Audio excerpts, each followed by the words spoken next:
Okay, welcome back off the Courage bye week, getting set to start Challenge Cup action for the next few weeks. The Courage entered this stanza in first place in the East Division. Head coach Sean Nahas with us. Coach, just for starters, a team coming back from the bye week, getting back into the swing of things, just how this week has been, and we can expect going into Saturday against the Washington Spirit.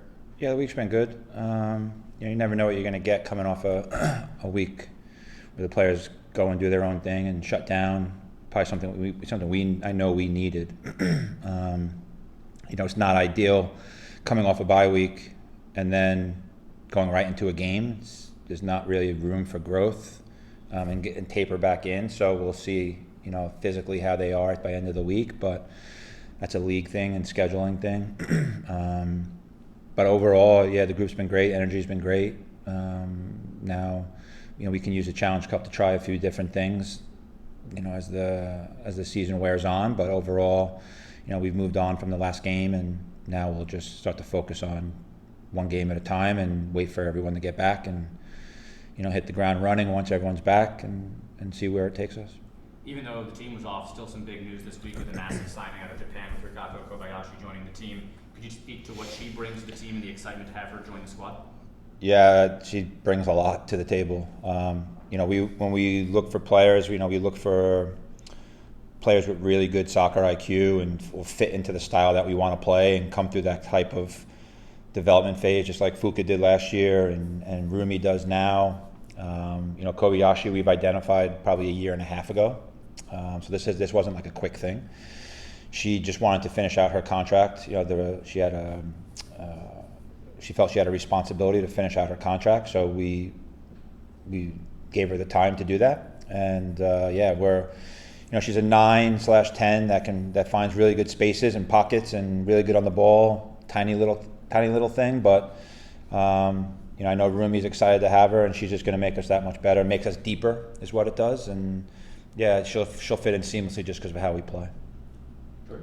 You mentioned kind of wanting to try a couple things out in the next few weeks without giving away too much of your game plan. What are some of the things we might be seeing? We're obviously just different spaces, getting players in different areas that can still, again, on the attacking side, that can help us be a little bit more multidimensional rather than sometimes being a little bit predictable. I felt the game against Angel City, we were a little bit predictable and flat. The trip in the stadium it's tough to go to that place and play, especially with a young group. We're really young now. When I look back at the game, because while the players had off, I didn't have off. I really looked at the game and looked at it and said, we weren't good in these areas, and we were good in these areas. We weren't consistent in these areas. So a lot of it was on the attacking side. I just felt like we were hesitant in certain areas, and we want to get players back into the spots that will make them really feature their qualities. Not be so deep, and especially being home, we want to be a real attack-minded group. So just those types of spaces, being a little bit better-minded defensively, solid defensively, maybe tweaking different areas that we want to press in and not press in. But it's all it allows for us to grow and evolve so that we have these things in our toolkit down the road. But if training is an indication, then we're excited about it. Blow the whistle, it's a whole different ball game. But it's just to really see where we can go with things and add different layers to who we are. Well, I imagine the league title is the most important. How important is the Challenge Cup when it comes to just, with this a lot of new players from last year's team that won? So, how important is winning that, just proving that you can win championships with this group? Winning's not the answer for me. Winning is us getting better every single day. I've said this several times, if people asked me or told me that we'd be in the position we're in right now with the current group we have, with so many changes and so many young faces that haven't had NWSL experience, I would have said you're lying to me. Not because of the players that we have, it's because we had to get this thing going fresh, and it's all the players' credit. They're the ones that put the work in every single day, and they have to hear it from us every single day, and the accountability and the standards. But it's such an unbelievable group that we're way ahead of schedule. Winning comes with doing the work. Winning comes with maintaining standards and being consistent in those standards and accountability. That's maybe something I didn't do a good enough job of last year, and not holding the standard the way that I would want it. But yeah, winning a Challenge Cup's great. Winning a season's great, but getting better this season is really what mattered to us, and we've done that already. So as I said, I think in my last press conference to someone, regardless of what happens the rest of this season is a success because we've grown and we play some really good football to the point where people are talking about us in a positive light, whereas maybe in the past it was for all the wrong reasons. No one's fault. From the players, but I've said this as well. What I want more of is I want the stories. Winning for me as well is the more of the positive stories about what the club is doing. That's a win, because everyone wants to keep putting us in a negative light, and doubters and everybody. And the winning is the positive stories that we can continue to promote about this club and all they're doing behind the scenes to get us to where we all want to be. And that's one of the best clubs in the world, and that's why we're bringing players in. And I'm going to go out on the limb and say we're not done yet. So, yeah, we're winning right now. It's just in our own way. I don't know if that's the answer you wanted, but it's the answer you got. I love it. We'll move over to Zoom. JP from The Guardian, welcome. Glad to have you with us. Introduce to Sean Nahas. I know you have a few questions for him. I did. Hi, Sean. How are you? Can you hear me all right? Yeah, good, thanks. How are you? Yeah, awesome. Thanks for talking to me. So the aspect I'm most interested in at the moment is how you keep the team motivated and playing well with so many good players not gone to the World Cup. And what's so interesting about you is that you have direct experience doing this in 2019 when you were the assistant coach, when 7 players of the Courage went to the World Cup and you guys still won the league. What is similar to this year? What is different? What is your plan? All that? Yeah, it's a good question. I think, excuse me, I think it's really the belief you just show in the players. And, I think that I've said this as well. We train them all the same way. They get the same information. They get the same guidance. We give them opportunities that we feel best suits them to expose or exploit their strengths. But, I think if we as a staff don't show the belief in them and the players don't show belief in each other, it doesn't matter what happens. I think the sense of camaraderie within the group as well. The one thing I told the group before the World Cup players left was these 6 or 7 players are leaving, but these 6 or 7 players aren't the reason why we're in first place. We're in first place because of what we've all done and the work we put in. And these players are going to the World Cup because of what the other 19 players do for them in training every single day. That to me is, you look at so often, everyone promotes the World Cup players, right? Rightfully so. It's the World Cup. It's a great event. It's the world stage. But it's the other 19 players on these rosters need to get credit too. And that's, I think, when those things start to happen, then there's a belief in it. You have players like Frankie Tagliaferri, who, I'll be honest, didn't get rostered at all last year. Now she's starting for us because there's a belief. You have players like Ryan Williams, who didn't start at all most of last year, then gets a start and hasn't come off the field for us as one of our leaders. You have players like KK. You have Malia. I can go down our roster of players that were game changers, as people want to say, are on the bench, and now they're starters and they're maintaining the level, and they're a great resource for our younger players. But I think it's all about the love and trust that we give them and holding them to the same standard that we hold a Denise O'Sullivan to, same standards we hold a Caroline to. And the moment we don't, we're failing them. So if I don't hold Haley Hopkins to the same standard that I hold Sully, is that fair to Haley? And the answer is no. And that's why I think we're having the success we're having. That's why I feel we're one of the best developmental clubs in the league, because of how we approach that. That's such a lovely response. And is that learned from your experience being with the team the last time this was a repetition? I think a lot of it comes from my youth part, me being involved with the youth for so long. 18 years with the youth club and developing that program, that girls program, and then obviously having some experiences with youth World Cups back in 2016. So you see the importance of what it means to have all these players ready to go when their name is called upon. And I think when those things can happen, then we're doing our job. And I tell the players all the time, like, the moment you stop hearing me get on you is the moment that I stop caring. you know, and because so many times players these days, they just want to be told what they're really good at, when realistically it should be the stuff that maybe they struggle with, and then you can piece it in together. So the one thing that I've really focused on and probably learned more so over the course of the last year and a half is that part of it is being hard on them, maintaining a high standard. I shouldn't say being hard, but maintaining a high standard, but also letting them know when they're doing something well. That balance, because I'm a perfectionist in everything I do, including myself. I hold myself to the same standard I hold the players to. If a player gets fined for something and I miss something, I fine myself.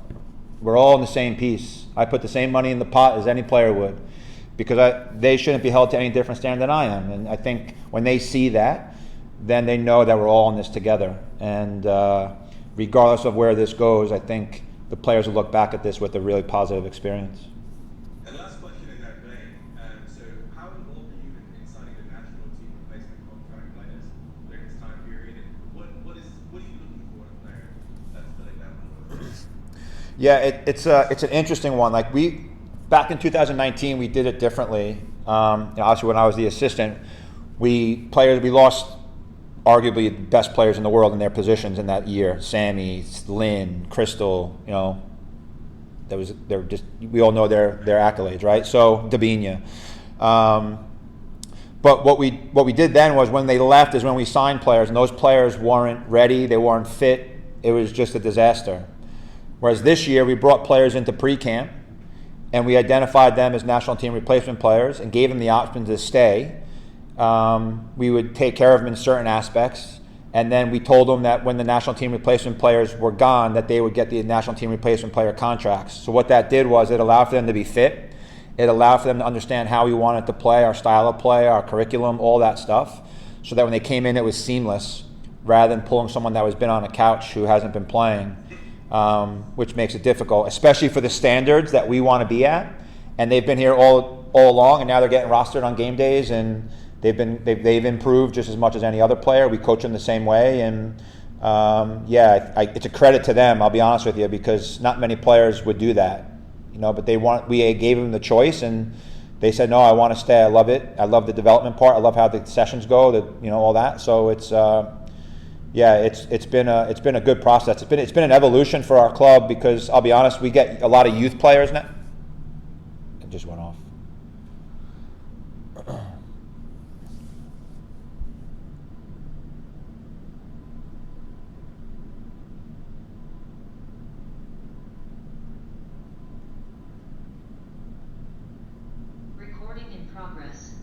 Sorry. Welcome to Wake Med Wi-Fi. No, we'll take the blame. We'll take the blame. But what it does is it allows for them just to be in our environment and know how we handle things and so it's not so foreign to them, and there's no learning curve. They could jump right in and help us be successful. So that's been the part. And then before I got cut off, I think the other part is we have a lot of youth national team players and players across the country that are top quality, that want to come into our environment and see what we do and train. And we have a couple of youth players now that are the top ranked players in the youth aspect coming in. We have players from our academy, so we're starting to really put together a great process here that we could be proud of moving forward. Awesome. Such a good insight. Thank you. Yeah, no, thank you. Victoria, I know you had a question as well before we got cut off. Go ahead. Yes, I do. Hi, Sean. You mentioned a few times things that have gone on behind the scenes with the club that have been positive. In your view, what is the most positive thing that's gone on behind the scenes with the club that has allowed players to focus on playing soccer and the coaching staff to focus on training and development? Yeah, I think it's a commitment to changing the culture. It's a commitment to, and that's top to bottom. But I also think it's the connectivity between front office and staff and players, and whereas in years past it was the team and everybody else, and that wasn't healthy. There was a separate piece. There was no interaction. Sometimes I'll be honest. Sometimes interaction, and you don't want to have that interaction, because the soccer side is the soccer side, the business side is. But I feel that that's not the case here as much as it has been in the past, which is what we strove to do.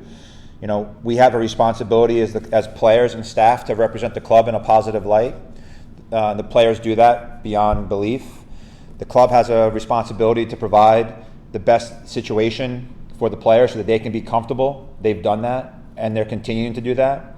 I think Steve deserves a lot of credit, for the investment that he's making behind the scenes. You know, people sometimes don't want to speak highly of certain people sometimes, but to be honest, when everything took place 2 years ago, he put his hand up and put his money where his mouth is, and he's making those changes. The people we bring in, from our culture to our backroom staff, you know, back in the day, the coaches were in charge of housing and all that stuff, and I looked at it, I wasn't, but we saw that happening. Now we have people that are in charge of player experiences and moving players in and, you know, taking care of the internationals when they come in, so it's a seamless process.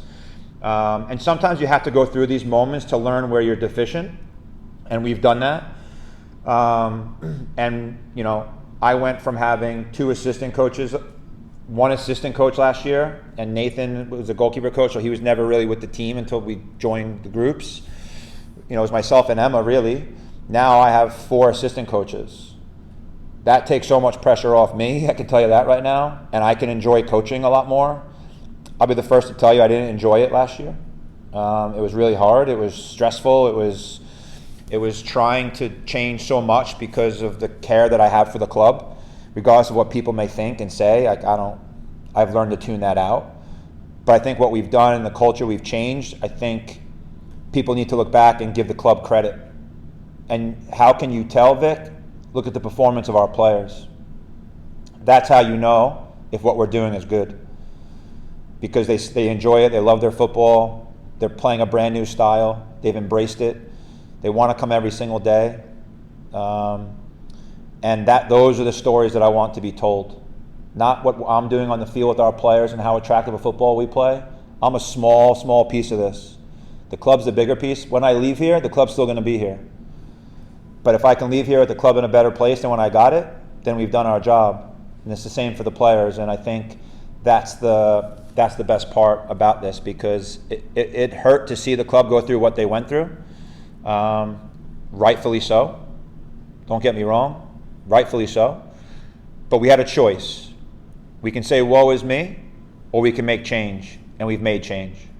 And I think the club deserves full credit to that. And I can rattle off hundreds of names that have helped create that. But, you know, based on the performance of our team and our fans are happy again, you know, I'd like to see more fans in our stands, don't get me wrong. But we have our fans back, and, you know, we had to make some tough decisions last year, too, with some of the players we had to release. Brought players back that people weren't happy about. And I had to make the decision, sit down at the club and say, what do we want to do here? And we made the decision that was best for the club. That's great. Thank you, Sean. Yeah, thank you. Anybody else? Yeah, I'm just curious, big picture, where your expertise in the U.S. playing in the World Cup tomorrow? They're the favorite to the three-peat, but maybe not as big a favorite World Cup's past. What do you think they need to do, or how do you like their chances to three-peat in the World Cup, or how much more difficult might it be this time around? Until someone knocks us off, we're always going to be the favorites, right? But I will say the gap is a lot smaller. The investment overseas has been tremendous. What England did in the Euros was tremendous. You know, England's a little bit injury plagued right now, so we're missing some key players. Spain, you know, Germany's Germany, you know, all these teams, there's so many good teams. You look at what Zambia did against Germany 2 weeks ago when they knocked them off 2-1 or 3-2, whatever it was. No one expected that. You know, you watch the games this morning, you know, it hurt that Sully didn't get a result. But, you know, you look at New Zealand, never won a World Cup game before, and the home crowd lifts them, right? That's the importance of a crowd, right? What they can do in your home country. So you never know in these types of tournaments. You have belief and you can get on a run. I do like our chances because of how good our players are individually. I think if they can get onto a collective slate, that they'll be great. You know, they're young in the back, you know, but you look at how many players are experiencing the World Cup for the first time. will that play a part? But if there's one thing I know is that they're not going to go in thinking they've won it. They're going to go in proving why they're going to win it. They have some good leadership still, Pino, and you know how that is. You have the Pinos of the world that team players are playing for. You have Martas of the world that, Caroline's come out and said, we want to win for Marta. Who knows who else is going to be the last one standing. So it'll be an exciting World Cup. I have a lot of I have 4 different countries I have to cheer for. If they play each other, you won't hear from me. I can tell you that right now. I'll just text them privately and say good luck. But yeah, all is good. And I just want to throw that in. I just saw everyone. I did reach out to Casey and Fox yesterday with the terrible news of the shooting in New Zealand, and they're safe and sound and okay. And obviously, from a club perspective, our thoughts and prayers go out to those that are affected in New Zealand right now. Excellent. Thank you, everybody. Sean, thank you. Thanks, guys. Appreciate it.